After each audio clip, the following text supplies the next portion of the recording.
Fighting has sharply escalated in eastern Ukraine's Donbas region. Both sides are bringing in more and heavier artillery, adding to the carnage.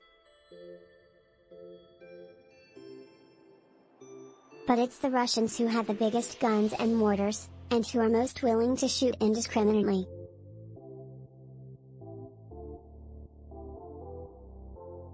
In the coming weeks, Russia is likely to continue to rely heavily on massed artillery strikes as it attempts to regain momentum in its advance in the Donbas, the UK Defence Ministry warned on Tuesday.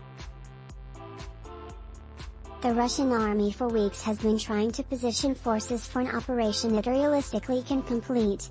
Earlier in the war, the Kremlin's aims were maximalist: capture Kyiv, advance across the Donbas and also cut off Ukraine from the Black Sea. But after the Russian army suffered heavy casualties in the abortive assault on Kyiv, Russian leaders pivoted. Pulling its forces back from Kyiv and Ukraine's second city Kharkiv, Russian leadership focused its efforts on Donbas. And not all of Donbas, but rather one small city, Severodonetsk, which anchors a pocket of Ukrainian forces south of Russian-occupied Izium and north of the town of Popasna. 2 or 3 Ukrainian brigades with several thousand troops defend Severodonetsk. If the Russians can encircle Severodonetsk, they might be able to starve then defeat the garrison.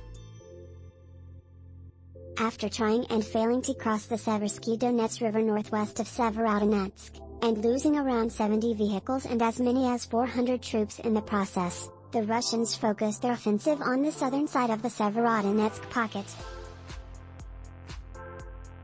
On Thursday, Russian airborne battalions, reinforced by Wagner Group mercenaries, rolled north.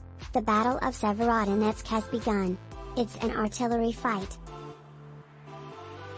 Ukrainian gunners, perhaps deploying their new, American-made M777 155mm towed howitzers, did most of the killing at the Seversky Donetsk bridgehead. Russian gunners meanwhile have brought in their biggest cannons and mortars.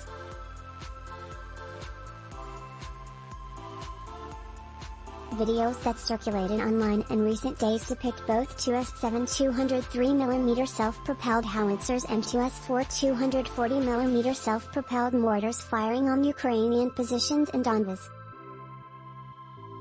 These massive artillery pieces with their 200 or 300-pound shells can penetrate earthworks and bunkers to a greater depth than smaller calibers guns can do.